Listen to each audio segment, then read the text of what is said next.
While things may get pretty crazy and irregular, much of Regular Show's likability comes from its surprisingly down-to-earth characters and their relationships with each other. Unfortunately, this is also where some of the show's biggest frustrations come from. But when it comes to the various friendships and romantic relationships of the park, which ones have proven to be long-lasting, and who should have maybe never been together in the first place? I'm Keefe Nossi with Wicked Binge, and this is Regular Show Relationships, Healthy to Toxic. Now, with all the characters that are in Regular Show, there's obviously a lot of relationships we could discuss, way more than we could fit into one video. So for this video, we're primarily focusing on the main friendships and romantic relationships of Regular Show. But if you'd like us to do another relationships video in the future focused on the more obscure relationships or on familiar or antagonistic relationships in Regular Show, let us know in the comments. With all that being said, let's start with our strongest and happiest relationships. These relationships are the healthy. For our gold medal of healthiness, we're giving it to the friendship between Mordecai, Rigby, and the Baby Ducks. This may be a strange one to put at the very top of the list, but it really is the best friendship that we see out of this entire show. When the Baby Ducks are first found by Mordecai and Rigby, the two of them quickly bond with the hatchlings, all while trying to find them a safe new home. They may not be the best influence, but it's clear that they care. This, in turn, makes the Baby Ducks all the more protective of their bros, allowing them to tap into their true power. Throughout the rest of the series, Mordecai and Rigby get in touch with the Baby Ducks a few more times. Sometimes they're asking the Ducks for help, and other times the Ducks are asking them for help. It's a very balanced friendship with a ton of care and support for one another. Throw in the power of anime, and you've got yourself a wholesome friend group.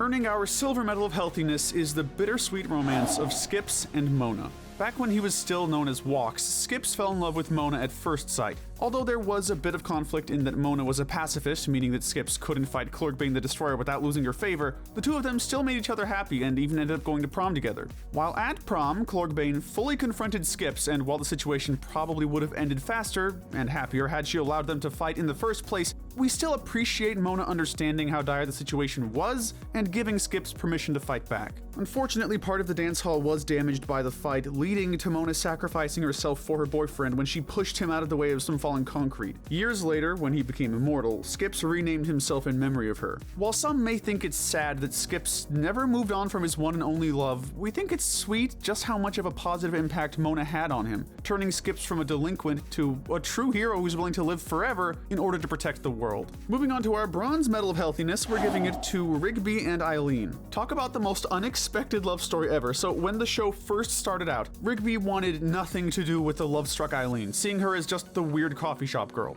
However, as they continued hanging out, Rigby slowly grew to admire Eileen for her skills, intelligence, and uniqueness. While Mordecai and Margaret were stumbling over romance, Rigby and Eileen were getting to know each other and falling in love. Episodes like One Pull-Up and Video 101 showed them supporting each other's goals, and by the time they started dating, Rigby decided that he wanted to try and improve himself both for Eileen's sake and for himself. While they may not always agree with each other, they clearly have better communication skills than any of the other couples on the show, and it helps that they genuinely love each other for who they are. Overall, this relationship is just incredibly wholesome and satisfying to watch grow in subtle ways over the course of the show. Next up is the relationship between Pops and the rest of the park crew. While Pops is often seen as the wacky, happy-go-lucky non-sequitur character, the relationship he shares with his employees is genuinely sweet, given how much he cares about them all. From trying to help his employees settle disagreements or fixing issues to just hanging out with them as one of the bros, Pops is always up for spending some time with the people he sees as not just colleagues, but as friends. Naturally, these feelings are mutual, since the rest of the park crew, Mordecai and Rigby especially, care about Pops' safety and happiness just as much as he cares about theirs. This ultimately culminates in Pops sacrificing himself in order to defeat Anti-Pops, saving his friends and the entire universe. It's a bittersweet moment, but it shows that for as wacky as Pops might have been as a character, the love he had for his work family was completely genuine and incredibly meaningful. Getting back to the park's favorite handyman,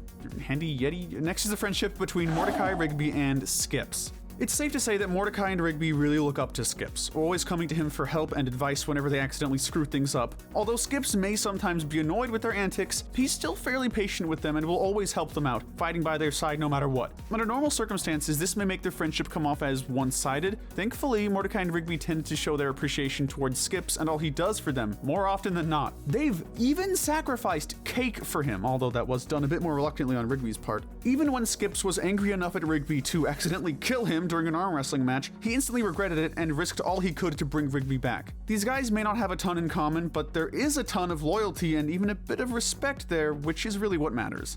Next up is a subtle but still really sweet romantic relationship, Celia and High Five Ghost. In the postcard, we learn that High Five Ghost actually has a long-term relationship with a girlfriend named Celia who we met in a coffee shop. The two of them had a surprising amount in common, and although Celia had to leave so she could finish her studies, the two found a way to stay in contact and are able to continue dating once Celia finishes college. While we don't see a lot of these two, it's clear that they have a very low-key yet still very caring relationship, and in the show's epilogue, we see that they end up getting married, becoming famous DJs, and having a half-ghost, half-human son. As we said, this relationship is subtle, but clearly very sweet. Following them, let's talk about the other pair of bros at the park, Muscle Man and High Five Ghost. Given that High Five is usually the only other person besides maybe Starla who can stand being around this guy for more than a few hours, he and Muscle Man are best bros who are almost always hanging around each other. Although they didn't care much for each other when they first met, Muscle Man and High Five quickly became friends after High Five saved Muscle Man from a bottomless pit. They're frequently seen playing basketball together in episodes such as Slam Dunk and Temp Check, and they enjoy playing pranks together too. They rarely ever argue or fight, and when they do, neither of them tend to really hold much of a grudge. It's kind of funny since you wouldn't think two totally different personalities like theirs would work together well, and yet they do. Finishing up the healthy, let's talk about Benson and Pam.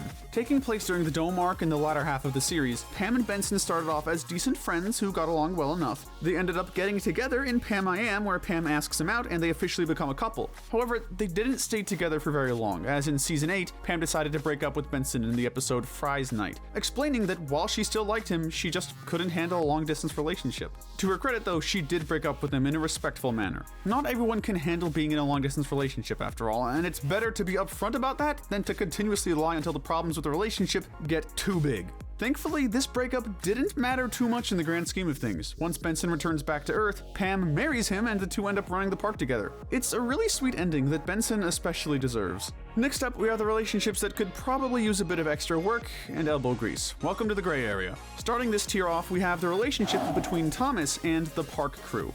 Originally starting off as an intern, Thomas's interactions with the park crew tended to vary. Sometimes the others were kind towards him, treating him like a friend or looking out for him when it seemed like he was struggling. Other times, the other guys at the park seemed to ignore him, be annoyed with him, or push him around without much of a second thought. It left any sort of friendship they had with him feeling hollow. That is, up until the reveal that Thomas was a Russian spy named Nikolai. Despite this massive betrayal, Thomas's connections with the park crew were enough for him to betray his home country and save the park, though forcing him to go on the run. Understanding this sacrifice, the park crew wished Thomas the best of luck, telling him, "You'll always be Thomas to us." Save for one last guy's night with him, Thomas never returns to the park but is always giving the crew support from the shadows, showing just how much he still cares about his old friends. Even if this spy arc with him seemed to come out of nowhere, we can admit that it was nice to see Thomas become a hero and for the rest of the crew to finally appreciate him. Following that, we're ranking the romance between Muscle Man and Starla. First appearing in the episode Muscle Woman, we can't imagine many were expecting this relationship to go as far as it ended up going in the series. Between Muscle Man being an emotional wreck at their brief breakup and Starla being shown to be both crazy and violent,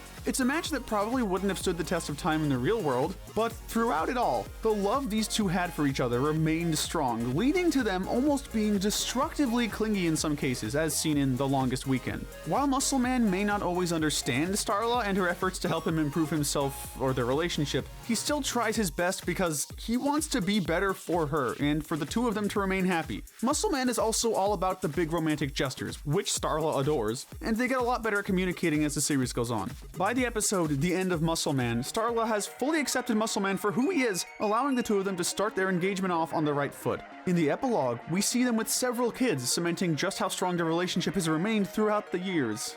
Aww. We finally made it to the main friendship of the show, Mordecai and Rigby. These two are almost the definition of a hot-cold relationship. Sometimes they're the best of friends, always having each other's backs and truly being there for each other. In other cases, they're each other's only friend, and they're often better as a team, though that also sometimes breeds codependency. But in the worst of times, they're often fighting and holding each other back. Between Rigby's immaturity and impulsiveness and Mordecai's jealousy-driven self-esteem, when there's friction between the two of them, there's major friction. Possibly one of the worst moments was when we learned that Rigby faked Mordecai's college rejection letter just so he wouldn't leave him. But Mordecai isn't exactly innocent either, as seen in It's Time, where Mordecai literally kills Rigby, or when Mordecai is too bitter to properly support Rigby when he's finally able to graduate high school. There really are moments where you wonder why these two are friends, but for as often as they may fight or mess with each other, when the chips are down, they truly are ride or die for each other and will always care about each other. Like Mordecai said in the first season, they're pretty much brothers at this point,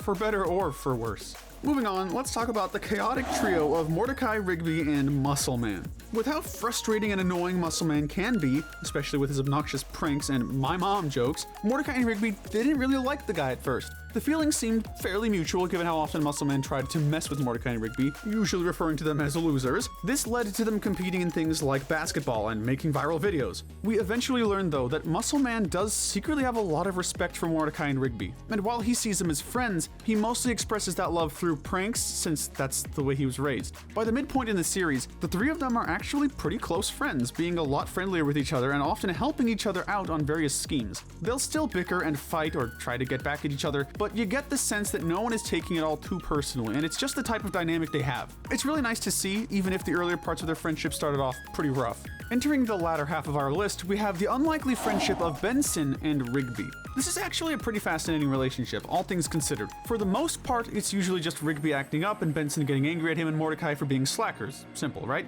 It's your typical stubborn employee and mean boss dynamic that sticks around for the first few seasons of the show. Towards the latter half, though, we actually see more instances of these two bonding and supporting each other, namely in the episodes Expert or Liar, The Lunch Club, and Hello China. For as much as Benson may get angry at him, he still often sympathizes with Rigby as a fellow loser of sorts, and genuinely wants Rigby to do better in life than he did. Rigby, in turn, is willing to see Benson as more than just a mean boss at times, and as such is willing to help him get his own wins. There's a subtle sort of respect there that's pretty interesting to see, and while there's a limit to just how close they're able to be with each other due to just how mismatched their personalities still tend to be, we could see them growing closer over time with Rigby continuing to mature. Finishing up the Greys, we have the short-lived relationship between Benson and Audrey. We first meet Audrey in Weekend at Benson's when she invites him to a party she was throwing in the hopes of getting to know him better. Although Benson spends most of the episode passed out, he seems to share these feelings, given how much he wants to impress her, leading to Benson going on what is essentially a PG-rated drug trip with Mordecai and Rigby. Audrey actually gives him her number in this episode, though some have thought that her letting an inebriated Benson out of her apartment instead of keeping an eye on him was a bad look. Despite this, the two do hang out a few times, although they never seem to have much in common. Audrey is even shown being kind of rude to Benson, like in the first Christmas special where she insults Benson's sweater, believing that he's wearing it ironically. In the end, the two of them eventually end up breaking up off-screen, an event that no one else at the park even remembers. It just goes to show how little both these characters, and most likely the writers, cared about this relationship. But real quick, before we get to our next entries, if you're enjoying the video, do us a huge favor and hit that subscribe button and notification bell. We ask because we'd really appreciate the help getting to our next milestone, and we have lots more videos we'd love to share with you. Thanks so much. We've finally come to the most problematic and frustrating relationships of the lot. These relationships are the toxic, and surprisingly enough, we only have two relationships in this category. Unsurprisingly, they both center around one certain Blue Jay. Taking our silver medal of toxicity is the romance between Mordecai and Margaret. The original regular show romance, and one that, as far as many fans are concerned, was dragged out way too long. With how nervous he was about his crush on her, Mordecai would often try to either help or impress Margaret from afar, hoping that one of these gestures would finally catch her attention. Unfortunately, even once Margaret started giving him signals that she liked him, Mordecai would still end up screwing himself over. Sometimes, literally, given that one episode where time travel was involved. Yeah, his crush definitely brought out the worst in him at times. While they do eventually get together, it's pretty short-lived due to Margaret wanting to go to her dream school and the two of them not believing that their relationship can work long distance.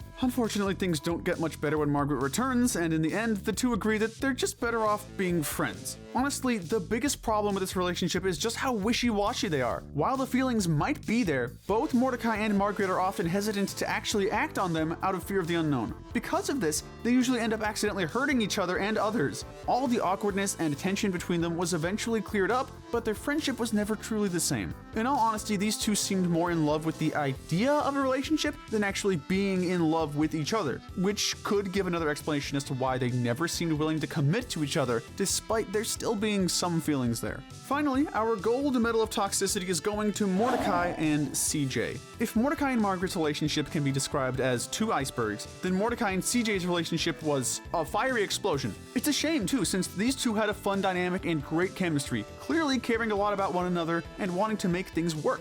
After all, CJ was willing to give Mordecai a second chance despite how much he hurt her originally. Unfortunately, Mordecai had feelings for both her and Margaret, leading to him briefly kissing Margaret on Christmas. It wasn't full-on cheating, but we understand why CJ was hurt by it. And here's where the dumpster fire aspect of the relationship comes into play. From Mordecai trying a bunch of crazy and truly awful schemes to get CJ back in the episode Sad Sacks, to CJ seeing any positive interaction between Mordecai and Margaret as rekindling their relationship and her immediately going into rage mode, to that whole disaster at Muscle Man's wedding, it was just red flag after red flag with these two. While not originally toxic, the trust between these two was clearly broken, and the fact that they dragged it out instead of admitting that they were better off separated until they were both actually ready for relationships just made things 10 times worse. You could almost say that it got emotionally manipulative at some point. While both of Mordecai's main romances were pretty terrible, this one led to a lot more damage on both sides, which is why we consider it to be the most toxic relationship in regular show. But let us know in the comments section if you agree with our ranking, and tell us what we should cover next. Remember to hit that notification bell and binge more of our videos, but most importantly, stay wicked.